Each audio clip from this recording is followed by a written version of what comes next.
ಈ 6 ಘಟಕಗಳಿಗೆ ಇವತ್ತು ದುರಸ್ತಿ ಮಾಡಲಿಕ್ಕೆ ಅವಶ್ಯಕತೆ ಇರುವಂತಹ ಅನುದಾನ ಗ್ರಾಮ ಪಂಚಾಯಿತಿ ಅನುದಾನದಿಂದ ಆದರೂ ಮಾಡ್ತೇವೆ.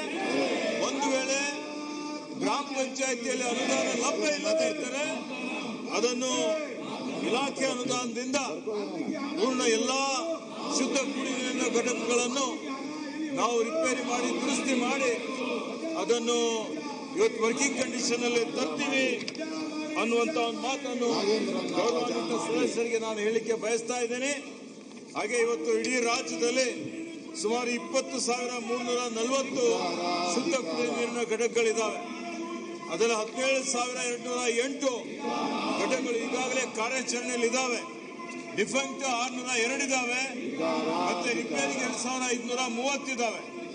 ಈಗಾಗಲೇ ಇವತ್ತು ನಾವು ಎಲ್ಲೆಲ್ಲಿ ಪ್ರತಿಯೊಂದು ಶುದ್ಧ ಕುಡಿಯುವ ನೀರಿನ ಘಟಕಗಳಿಗೆ ಈ ವರ್ಷ ರಾಜ್ಯದಲ್ಲಿ ಅನುದಾನ 3,000 ರೂಪಾಯಿ ಅನುದಾನ ನಾವು ಬಿಡುಗಡೆ ಮಾಡಿದ್ದೇವೆ.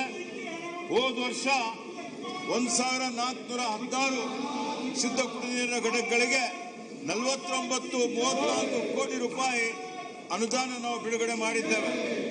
ಅದೇ ರೀತಿ ಈ ವರ್ಷ ಸಹಿತ ಇವತ್ತು ನಾವು ಸುಮಾರು ರಾಜ್ಯದಲ್ಲಿ 29,50,00,000 ರೂಪಾಯಿ ಅಲೋಕೇಟ್ ಮಾಡಿದ್ದೇವೆ. 13 ಕೋಟಿ ಬಿಡುಗಡೆ ಮಾಡಿದ್ದೇವೆ. ಹೀಗಾಗಿ ಆನೇಕಲ್ ತಾಲೂಕಿನಲ್ಲಿ ಸಹಿತ ಇವತ್ತೇನು ಸ್ಥಗಿತಗೊಂಡಿರುವಂತ ಮತ್ತು ರಿಪೇರಿಗೆ ಯಾವುದು ದುರಸ್ತಿಗಿದೆ ಅದೆಲ್ಲವನ್ನು ದುರಸ್ತಿ ಮಾಡಿ ಕಾರ್ಯಾಚರಣೆಯಲ್ಲಿ ತರ್ತೀವಿ ಅನ್ನುವಂಥ ಮಾತನ್ನು ಹೇಳಿಕೆ ಬಯಸ್ತೇನೆ.